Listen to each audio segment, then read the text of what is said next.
Hey gang, I'm Nikki LaCroce, and you're listening to Who the Fuck. And on today's episode, I'm sharing the mic with Steve Wilson. And Steve's the author of Teetering on a Tightrope, a memoir that recounts his journey through bipolar disorder and how he's coped with mental trauma throughout his life. Steve's diagnosis made a resounding effect on his life, and through his experiences, Steve has taken the opportunity to educate and support others who face mental health challenges so they can also experience a full and productive life. Welcome to the show, Steve. Thank you very much. Glad to be here. Of course. When we had our introduction call, one of the things that really stood out to me was just your passion for helping other people navigate through their diagnoses. And because, for anybody who's not watching this, they might not have a frame of reference for your age. You were diagnosed with bipolar disorder at age 28 in 1978. So this is not the same type of timeline that we're talking about with people today. Mental health was not what it is now. And certainly there's room for growth at this point too. But can you share a little bit about sort of where your journey started and how you came to a point in your life where you recognized that you needed to learn more about what you were experiencing that ultimately led to your diagnosis? Okay. Well, unfortunately, my journey began at age 9. Um, I went to the movies on a Saturday afternoon, and a guy bought me a Coke, and then he enticed me to go into the restroom, and he sexually assaulted me. Something I never at that time had an idea could happen. No one back then ever talked about it. And I was so filled with shame that I caused this that I told nobody for 30 years, not even my wife. It's so much to hold on to. Yeah, but I don't know how I did it, but I completely blocked it out. I never thought about it. Unlike other people who constantly have it on their mind and beating them down, I didn't think about it. I never recognized a guy. I don't even know that I saw his face. So I don't have those recurring nightmares of seeing his face because I just don't know what he looked like. Mm-hmm. But anyway, then about 2 or 3 months after that, the depression began. Um, I was in fourth grade and I was a stellar student. I was a good athlete. I had a lot of friends. But a couple months after the sexual assault, I fell into a deep depression. Had no idea what was going on. And I felt like I was worthless. I felt like I was a failure. Even at that age, it was awful. Didn't want to play with my friends, didn't do my schoolwork. Uh, so it was pretty bad. That was my first encounter with depression, and that lasted for 2 or 3 or 4 months, something like that. May I ask a question real quick about Sure. that?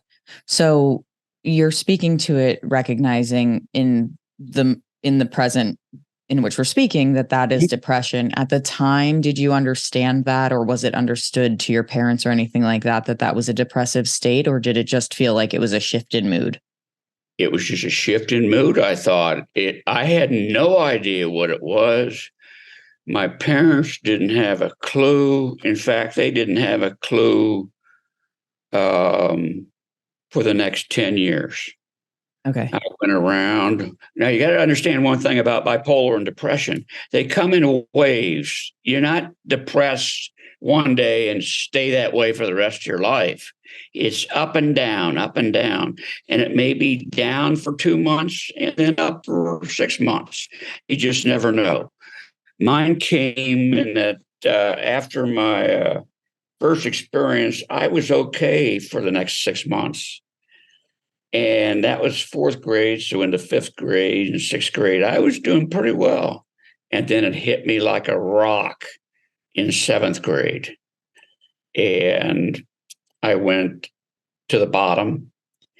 And I didn't have suicidal ideations at the time that I remember, but everything else was pretty bad. And it continued that way up and down all through junior high and high school and college.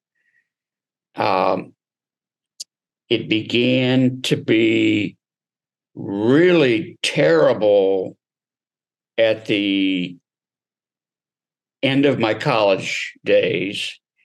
I went into a deep, deep depression, started having suicidal ideations.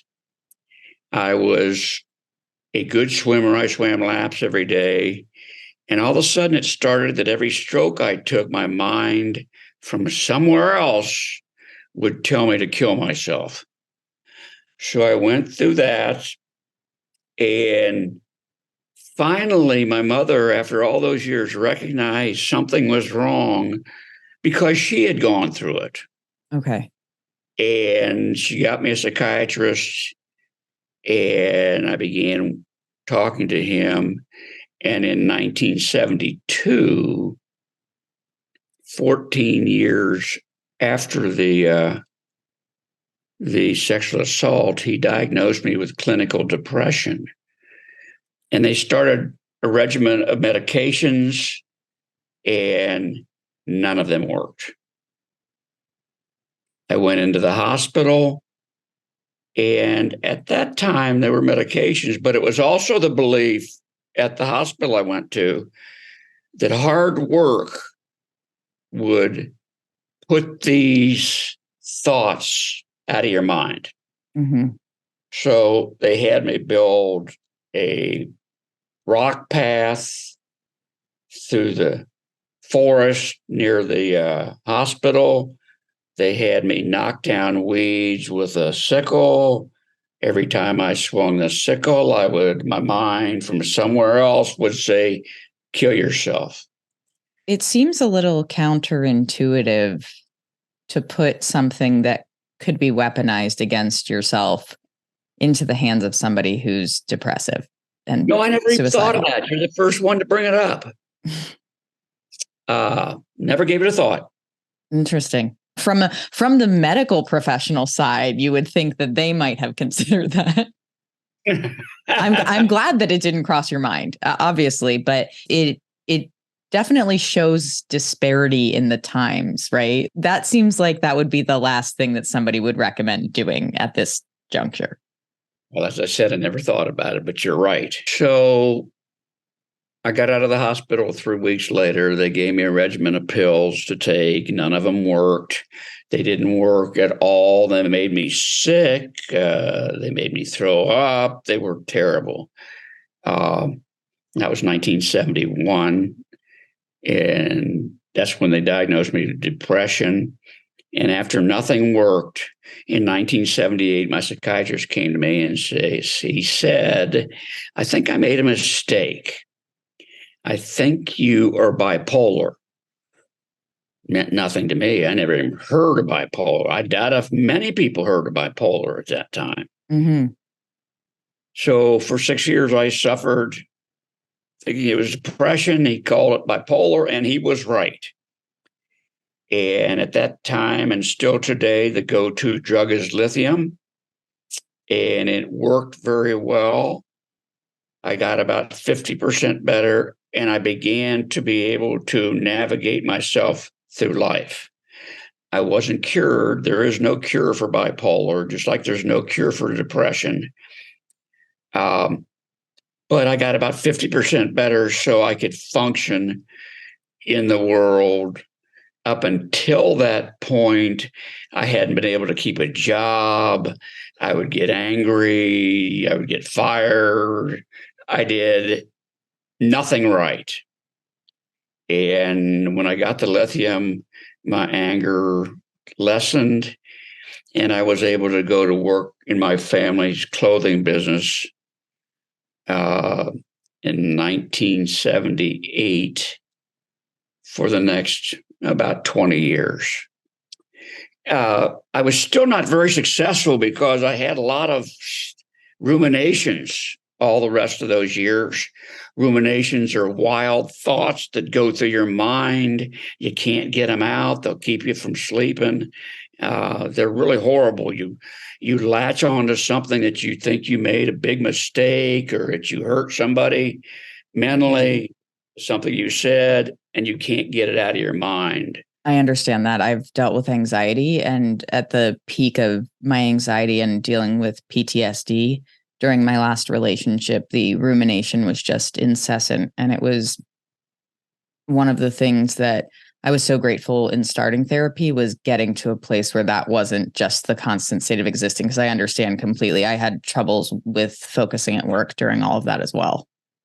I made so many mistakes because I couldn't make a decision. It was impossible for me to decide what to do on anything.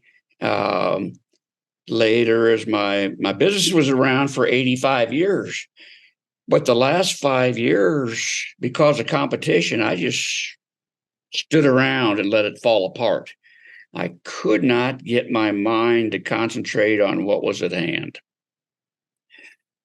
So that's one of the worst things about bipolar and depression is your mind just isn't your own for so long. Hmm.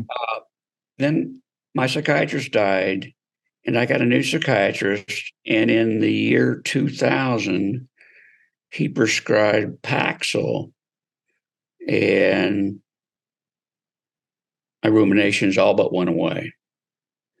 Um, Not completely. I still have it today, but about 1/4 of what I used to have. It's so significant. Yeah. So I was able to start myself out my own business, custom clothing sales throughout Ohio and then Arizona, where I live now, and was very successful at it because I was able to think normally. When I first got the Paxil and my mind settled down, I was able to speak to high school psychology and health classes about teenage depression.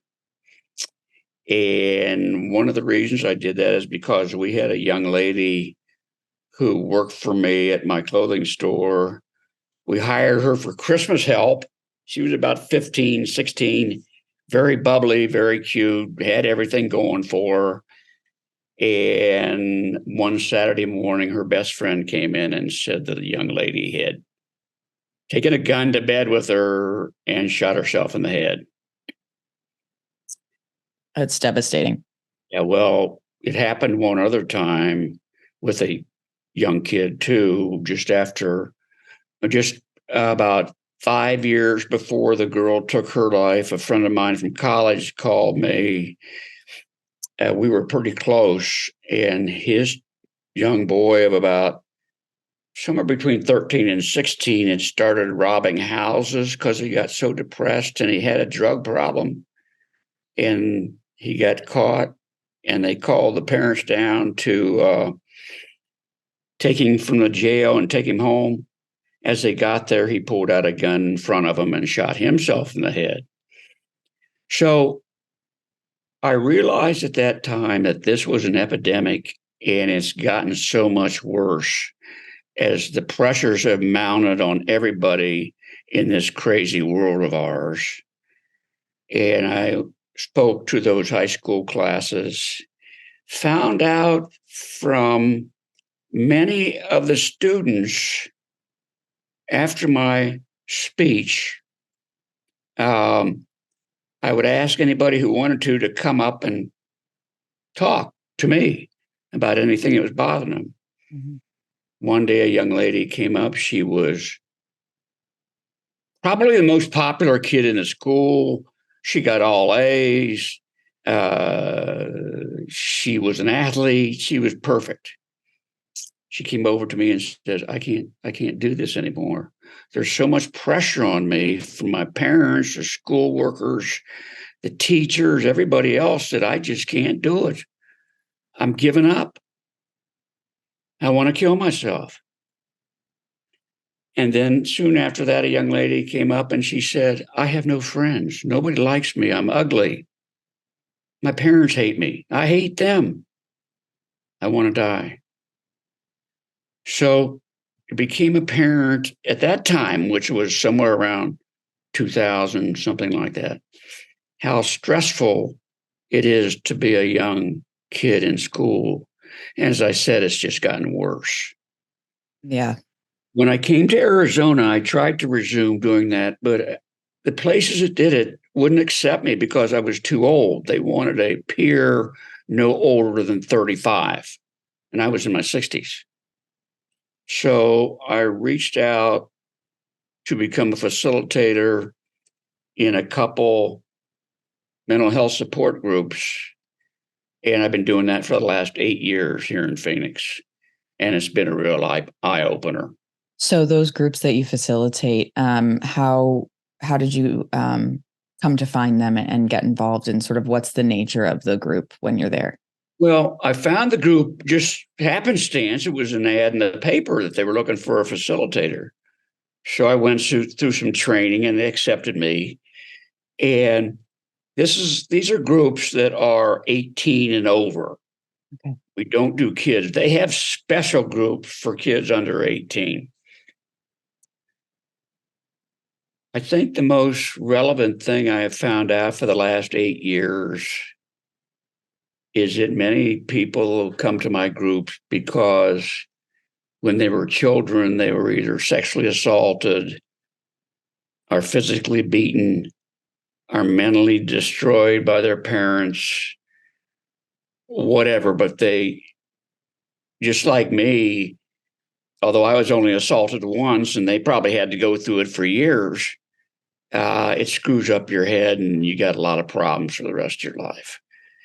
I would say that out of all my 2 groups that meet each week, at least 20% of them have been raped or beaten, things like that. It's only getting worse. Yeah, I think one of the things that you're shedding a light on, Steve, that I think is really important to acknowledge is the incidence of sexual assault and just domestic assault that happens that feels to me like it really is pretty ignored. I mean, we talk about the statistics. We know that, let's say 1 in 1,000 rapists is actually penalized in some way for what they've done. And that's based on what's reported, which is about 10% of what's actually happening. Those stats are estimates based on my historic knowledge, but that was roughly what it was a couple of years ago when I had that knowledge ingrained in my brain.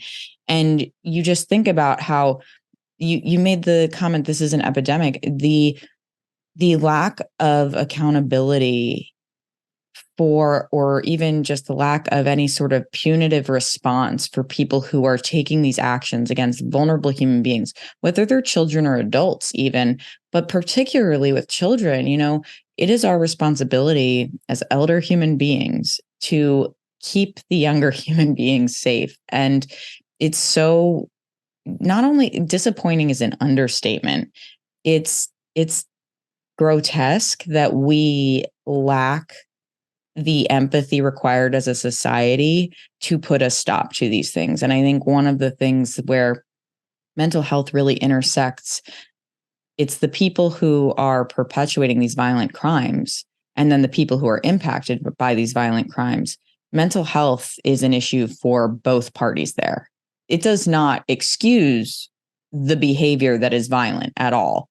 But most people, as I'm sure you've understood through all of the work you've done for yourself and in facilitating these groups, is that the idea of hurt people, right? People who've been abused are more likely to be abusive. And that's a result of things screwing with your head and telling you things that aren't true and then manifesting in these ways that can create more chaos for other people. And I'm oversimplifying it, of course, but it's just, as an empath, it hurts so much to know that these things happen so frequently and it feels like there's virtually nothing being done to stop it. Well, you can see why it happens so regularly is because statistics will tell you that 20% of the United States and probably the rest of the world, 20% are mentally ill or suffer from bipolar depression, schizophrenia, whatever. So it is an ongoing program. And one of the things that I have discovered specifically through my facilitating is how terrible our response from the government and organizations is to the mental complexity of mainly those who cannot afford or get the insurance for getting mental health. They slip through the cracks. For sure. They get Social Security disability, and they can go to a clinic, but the clinics are so overwhelmed that if a guy is in distress today and he goes and gets help, they'll say, well, we'll see in a month. Yeah. And how the hell can anybody get better if they can't get continuing help? And they also, in these clinics, cannot prescribe many of the newer and better medications because they're too expensive and the government won't pay for them. And I fault that to the drug companies and the insurance companies. I 100% agree with you on that. It's profit over people. Yeah. The insurance companies, when I was a kid, no, I'll say when I was 25 and I went out to get my first life insurance policy. And this was in the 70s, correct? Correct. In the 70s, the policy said this does not cover any kind of mental conditions. Couldn't get anything. It's insane to think about that, like how little regard there is for the whole human being. You can get all the help you need if for a heart attack. Even if you're destitute, you can go to an emergency room and they will take care of you. Mm-hmm. There is no such help for mental illness. Something that makes me think about too is the way that mental health has been approached over the years. And I can't speak to historic institutions where people were able to go for be admitted, honestly, because I don't want to act like a lot of people went to these places voluntarily either. But, people were treated, from what I understand, historically in a lot of ways like criminals for having mental health issues. You lock them up and you keep them away and you don't focus on rehabilitating them. You focus on keeping them out of public, right? Frankly, I would assume, and again, this is all my opinion. So anybody listening, this is rooted in the knowledge that I have and my personal experience with mental health and the system, is that you're basically creating the perfect storm of ways to perpetuate these issues as opposed to resolve them, because you're essentially saying, let's just throw, a Band-Aid on this situation. And when it becomes too much, then, oh no, like we'll wipe our hands of it because like there's nothing more we can do here. Instead of thinking through what you can do to fix the system, to make it more accessible and healing for people who are on these journeys, because your experience, Steve, is not unique. There are so many people who are dealing with this. You unfortunately experienced it at a time where the pace of technology and awareness of education around mental health were not what they are today. So I tremendously appreciate you coming forward with your story at your age, saying, I didn't have these resources and I'm seeing the problem still perpetuated. And what can we do to change that? Because we're just going to continue to watch this downfall by turning our heads to it. It's like there's just no, sorry, I'm rambling a little bit here because I'm very passionate and upset about it from a societal perspective. I feel like we're human beings, do better, About 5 years ago, one of my group members, I don't know what she did, but she got thrown into a mental hospital. And she called me up and said, they've raped me. I need to get out of here. So I went down to see her in this mental institution. And oh, yes, they had attendants there. And maybe they had a psychiatrist somewhere. But this poor lady was convinced she'd been raped several times by inmates. Nobody would do anything. You know what they said? No, you haven't been. But the point should have been, if you believe you were, we've got to find out why you're thinking that way. But they didn't. She just wandered the halls every day, was afraid she was going to get raped again. So, in my opinion, unless you're extremely lucky or extremely well off, and I was one of those who was well off, I could afford going to a psychiatric hospital when I went in. The resources aren't there. And if they are there, to your point, I mean, because it sort of goes hand in hand too with like rehabilitation for drugs and alcohol. You hear a lot, and this is why I compared it to a prison, because prisons as well, these are for-profit places that are focused on getting what they intend to get out of it without actually caring about the result for the people who are there needing the help. You said something a few minutes ago about the perpetrators of the assaults are mentally ill too. Our system says if you're found guilty, you're going to jail. Now, wouldn't it be a little bit smarter if the really bad ones went to jail? I mean, there's nothing you can do with them.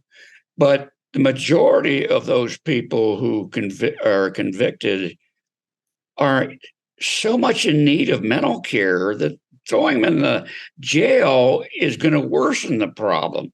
Sure. But that's what they do. Mm-hmm.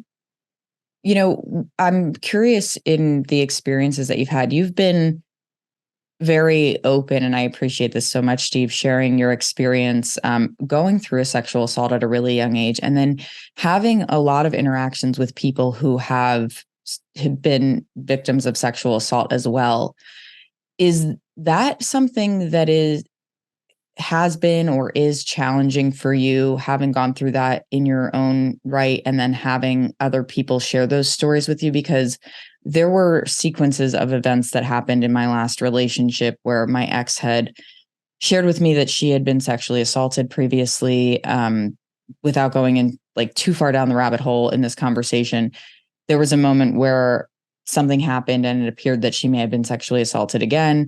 And for me, for a really long time, talking about it, before the reason I know the stats that I know is because I went like so far into the, how do I advocate? How do I change this? What can I do? And then it felt like too big of a problem to solve. I don't know how to deal with this. And then I sort of had to step away so I could regain my, my sense of safety in my body.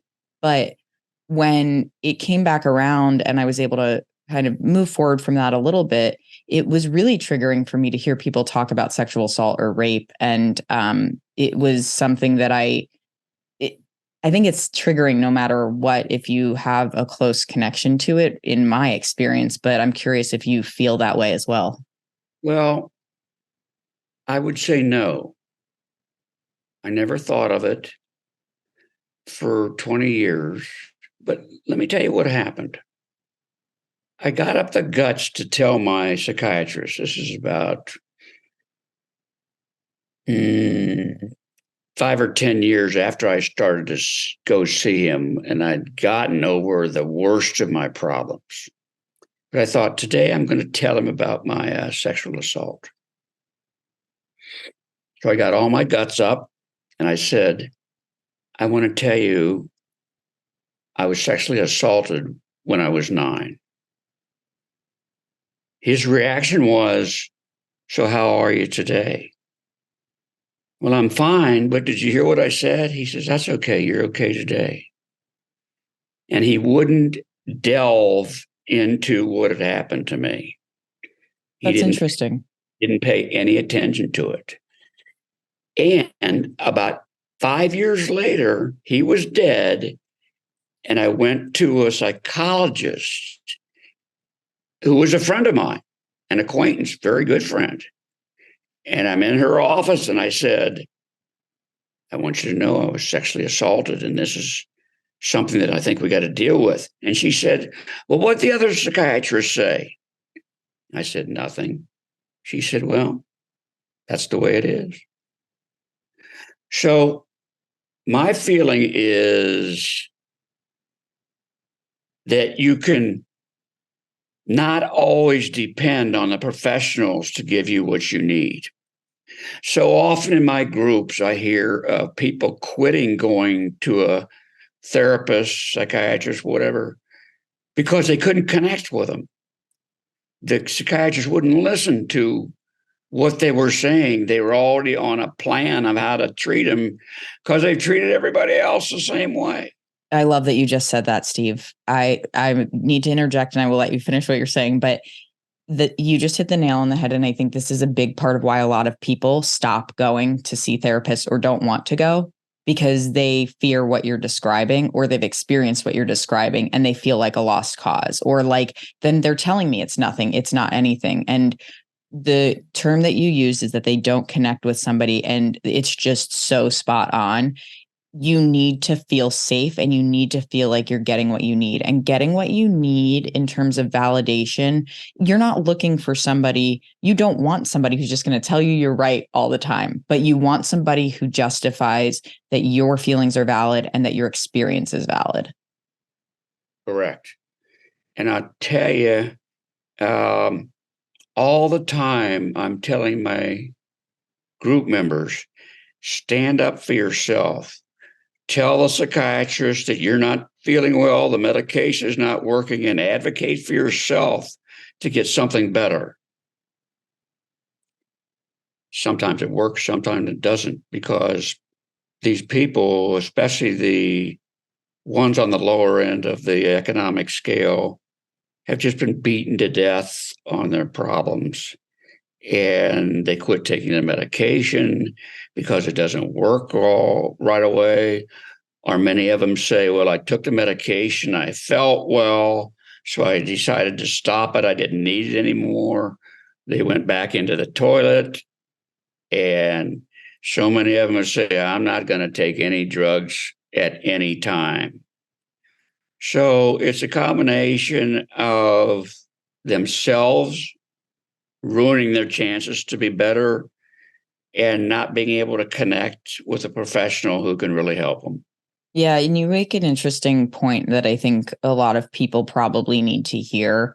Whether you are someone who deals with mental health issues and takes medication, or you're somebody who doesn't deal with it and you wouldn't understand because of that. I have gone through moments in my life where I did exactly what you described. I'm feeling better. Like, I don't need to take this anymore. That's not how it works. You feel better because you're taking it. Now, if you work with your psychiatrist, there might be points in time where you can reduce or change your what medications you're taking, and you can taper off of them. In a lot of cases, you don't want to quit cold turkey, but you need to work with the professionals that you're seeing to help you understand which way you need to do that. Because if you just quit your medication cold turkey, you actually end up with like a lot of withdrawal symptoms, which are really terrible. I've actually forgotten to take my anti-anxiety medication. I'm on a pretty low dose. And for, let's say, like a few days or something, I have ADHD. So the struggle with that is like, I'll forget to take it. And then it's just, I've unintentionally done this to myself.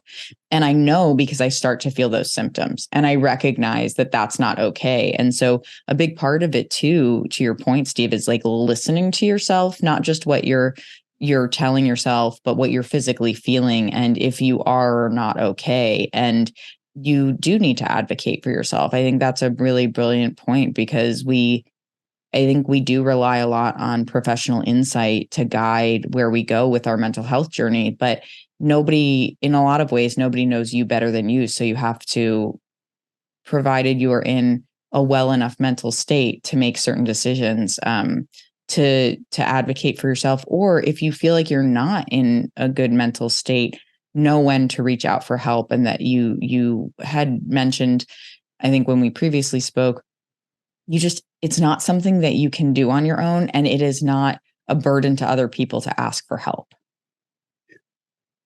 One of the things that I'm up against when I have my groups and when people call me and ask me what to do is that they don't realize this is a lifelong battle to beat this.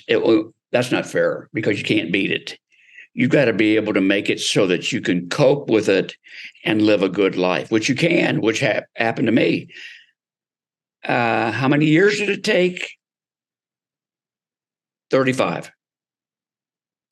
So my life since 2000 has been great. Not perfect, but great. And I am of the belief that anybody who suffers mental health problems can still get a lot of enjoyment out of life if they will follow the path that their professional puts them on. And if it doesn't work, question that professional, because it's your life, it's not his. If something happens to you, um, he'll be upset, but it isn't going to change his life. Your life is the one that's changed. So I find that as really tough to deal with as more and more people give up. Yeah, you probably are speaking a lot of truth for listeners, I imagine, with that sense of personal accountability and knowing that you sometimes need to question things. It's hard. I think we often imagine, or maybe not imagine, we think of mental health care professionals or any healthcare professional, really, they're the expert, they understand, they know. And so we sort of idealize their perspectives. And the reality is that they're also human. They are also flawed beings, as intelligent as they might be, as accredited as they might be. I mean, my ex and I were working with a couples therapist who then ultimately became her individual therapist as well. There were lots of like ethical lines crossed in all of this, and did trauma therapy for the both of us after that sexual assault scenario that I had described. And the thing that I recognized was this person had areas of expertise that were helpful. She does EMDR therapy and she did it very effectively, and that was helpful for me. But this person also sided with my abusive ex after she violently assaulted me and wrote a letter of recognizance to get her out of jail after the assault, citing me as the abuser. And like having that recognition, thinking I trusted this person, I felt the benefits of this person's practice and how they helped me through my trauma with this therapy. And when you feel like somebody that you've trusted with so much of your deepest personal thoughts and feelings has abandoned you, that is not a light feeling to have. That's something that you simultaneously have to cope with. There's a grieving process when you feel like you're not getting what you need from a professional, or like they have left you sort of hanging out to dry. And I think, the situation I described is, I think, pretty specific, but, I think there are a lot of therapists out there or psychologists similar to what you said, where it's like, oh, that's not a thing. You don't need to pay attention to that. Your problems aren't real. That's not a big deal. And I'm really curious, after those two scenarios where you mentioned it to each of these people and they sort of said, well, that is what it is. Did you bring it up again to another professional that did validate it? Not until I went to a trauma therapist about 5 years ago. As I said, at that time, I was doing pretty well, Mm-hmm. but I still had some stuff I had to get over. Did it feel like a nagging? Like you kind of like, it sounds like you brought it up a second time because you were thinking, I know this is something that I need to navigate. Mm-hmm. Um, Actually, the bigger issue that I went to the trauma therapist before was a long ago love interest that I couldn't get over. The sexual abuse was second. Okay. She fixed both of those problems just through listening, just not telling me what to do. She had me start writing down the chronological areas of my life from the sexual assault all the way through until that time. We discussed everything, and with her, probably like what would have happened if those two idiots would have challenged me on what I was saying. She was able to put everything into perspective.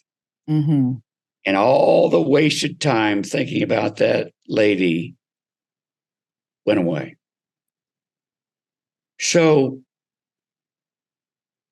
in my case, my suffering was prolonged because I had two bad therapists. Mm-hmm. And the first therapist had been with me for 12, 15 years when he did that. So you never know. Yeah. Unfortunately, I didn't fight back and say, "What the hell are you talking about?"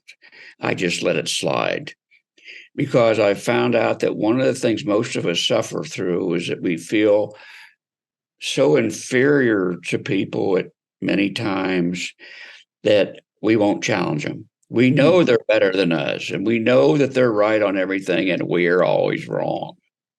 Yeah. So it took me, well, let's see, that I would have been about 70. There's 42 years. Better late than never though, Steve. I really appreciate how you've committed to your journey and to your healing throughout all of this. And it really culminates in the book that you wrote, right? Where you took your experiences and you said to yourself, I need to share this, but also I can help by sharing this. So can you share with listeners a little bit about sort of what the process of writing your book was like? Because you just said, you had to go through the chronological events and things like that in therapy. Was that a bit of a catalyst for you getting to the point where you wrote the book as well? Yes, it is exactly what had me write the book. And one of the things about making it easier for me to write the book was because I had everything in chronological order. Mm-hmm. I knew what I was going to do to talk about in the book. I knew every incident in my mind. So, what became a job for most book writers of getting all the facts and information, I didn't have to go through any of that. I Mm-hmm. had it all. And um, the big deal was writing it in a way that people would like it. And I think I accomplished that. It is a very good, straightforward book. Um, the writing of it took not full time. I'm retired and I was retired when I started writing the book. Couple hours a day, just about every day, took about a year. The process gets bogged down when you go to get it published. And that took another 2 years. Yeah. So it's very difficult and can be very expensive if you can't get a traditional publisher to take on the book because it is a very narrow genre, specifically depression and bipolar. There are not a lot of people who think about reading anything like that. So Yeah. it's a tough book to get out in the public, but we're working on it. The thing that I feel is so valuable about you sharing this story and sharing your memoir is that it will help inform people who are in similar situations that you've found yourself, but then also people who don't know about it. Like, this is an opportunity for them to try to understand more.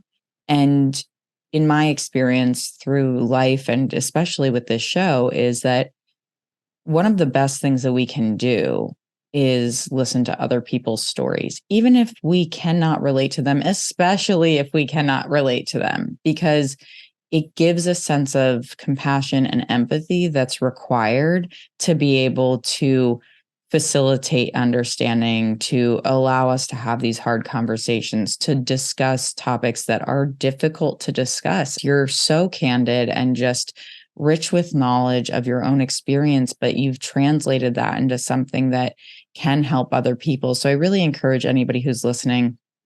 I'll have the link in the show notes. You can also visit Steve's website, but his book is an opportunity to learn, to understand, and to engage with either part of your life that affects you or somebody that you love. Or if you don't know anybody or you're not personally affected by mental health issues or bipolar disorder in particular, then take this opportunity to tune in and read about what this experience can be like for people and to grow that empathy within you, because we have to open our minds to other people's experiences to build a more collaborative, communicative, and compassionate society. That's really what this is about. That is very true. I have an obstacle in getting my book out there because of the stigma against mental illness. So one of the reasons I wrote the book was to try to beat down that stigma.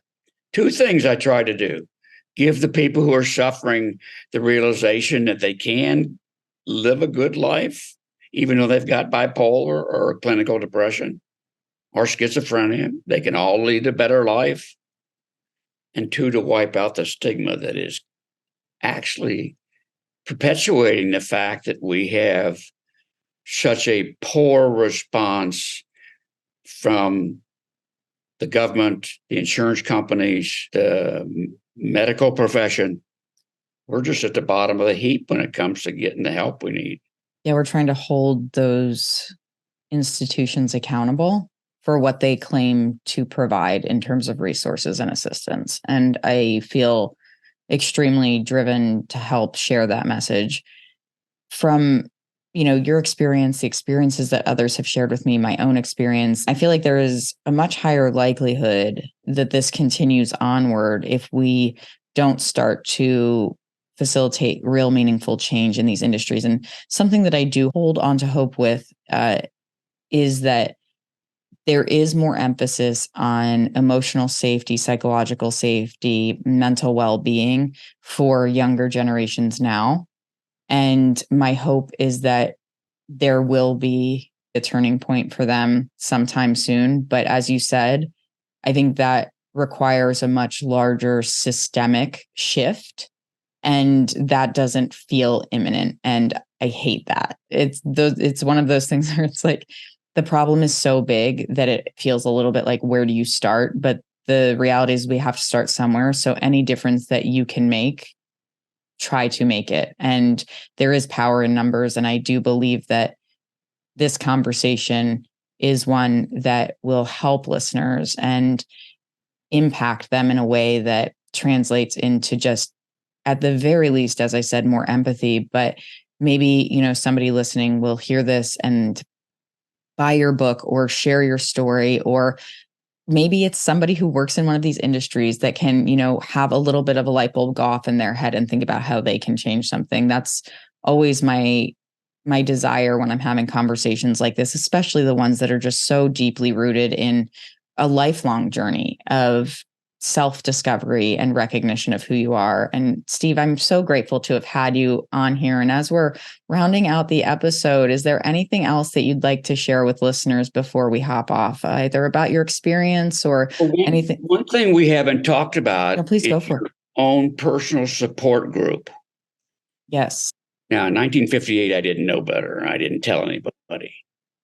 But today, there's enough information out there that we should be able to, anybody who is suffering should be able to realize that mentally something is going on awry. You need a support group in your life to help you get through this. You need parents who, they don't have to understand what you're going through. They just have to be sympathetic and try to show you love and respect and get you the help you need. So many of these kids that are now going through these problems don't share it with enough people. Now, you got to pick the people you want to share it with. You can't share it to everybody.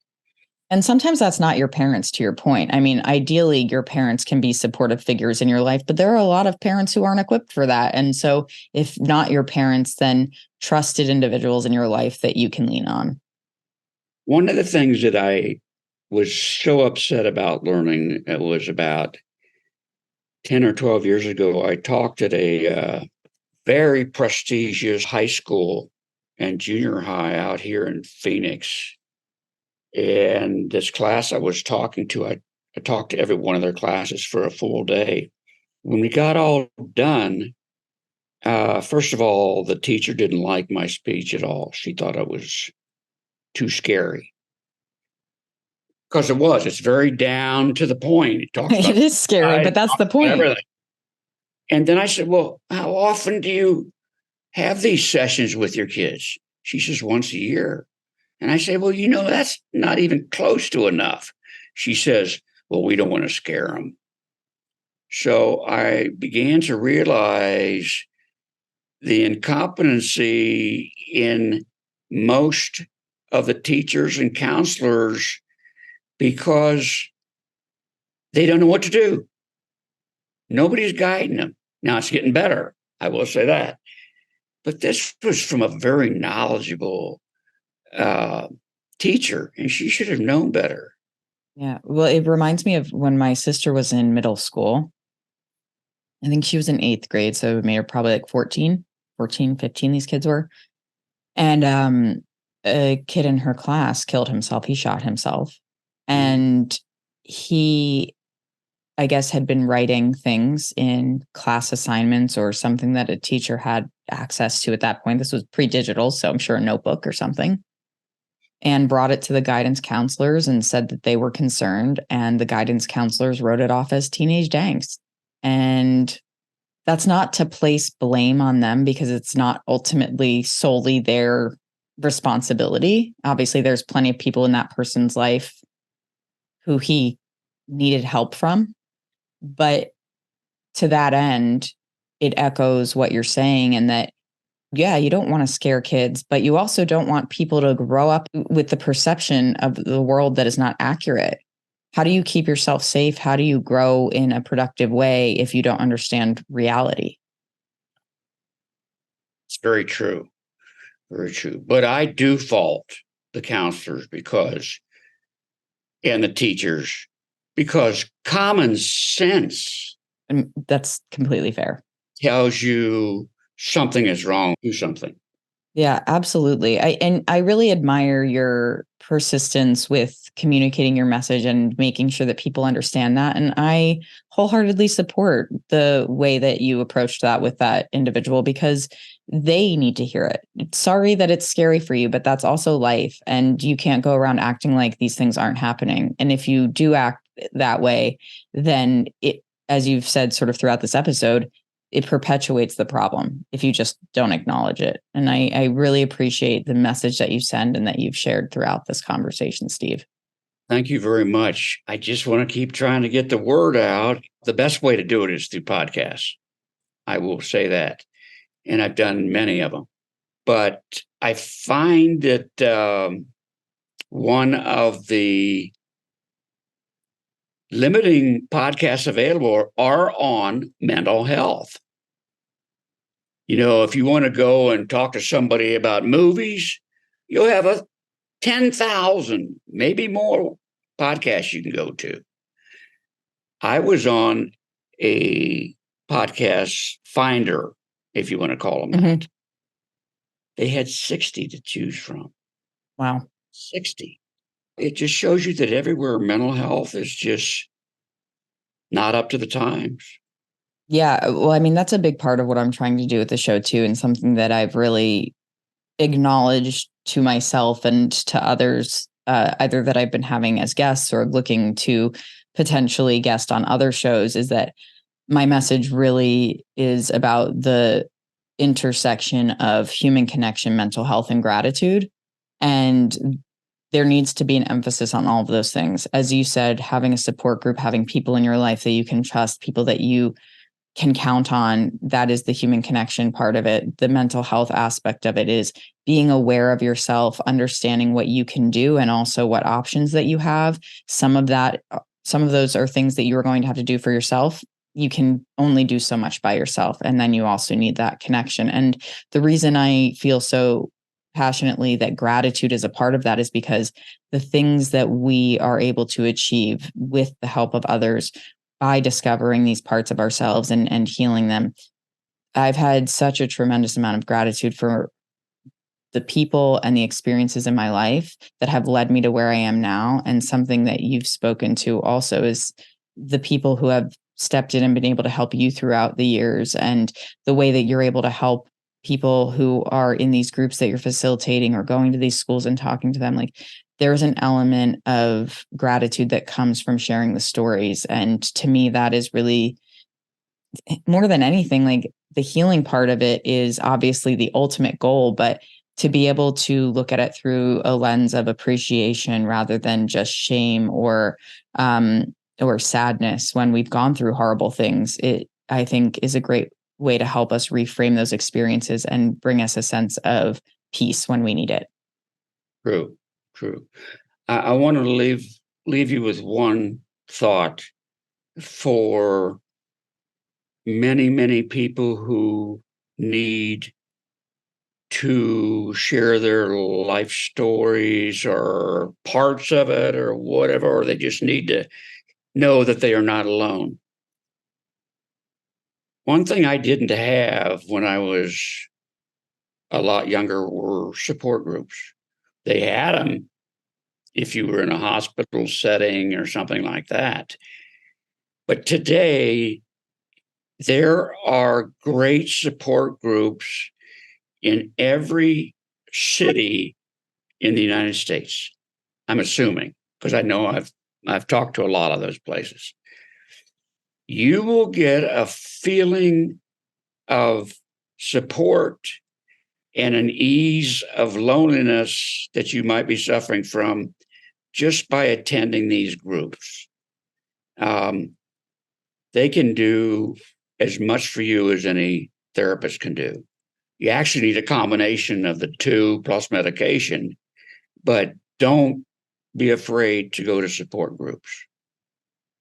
I'm so glad you mentioned that, Steve. I think that's really important, especially because of what you said. There are a lot of limitations financially for people, or even just access to the care that they need. There are ways to find help, even in part, throughout the journey. And this is a really important part of your message too, is that you can find it. You just have to look for it, right? And so be willing to acknowledge what you need to acknowledge so you can get the help that you need. The great place to look is just on your computer. Yep. Google it. Google it.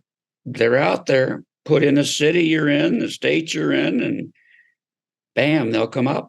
Yep. And I think in something that's helpful, especially, I mean, even just when I was searching for a therapist, is trying to narrow it by what specifically you're looking for in a lot of cases. So whether it's like bipolar support group or family member of someone with bipolar support group, things like that, where you can try to kind of narrow the focus and find something that's more tailored to what you need, as opposed to just thinking, well, this person's a therapist, they know what they're doing.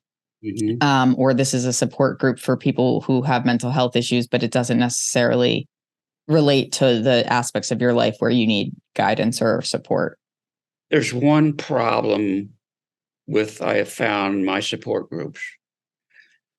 People are always contacting me to join my group. And I let anybody come who requests. But the best group size is 12 to 15. Anything bigger than that becomes too tough to get everybody connected in the 2-hour time limit we have. Mm-hmm.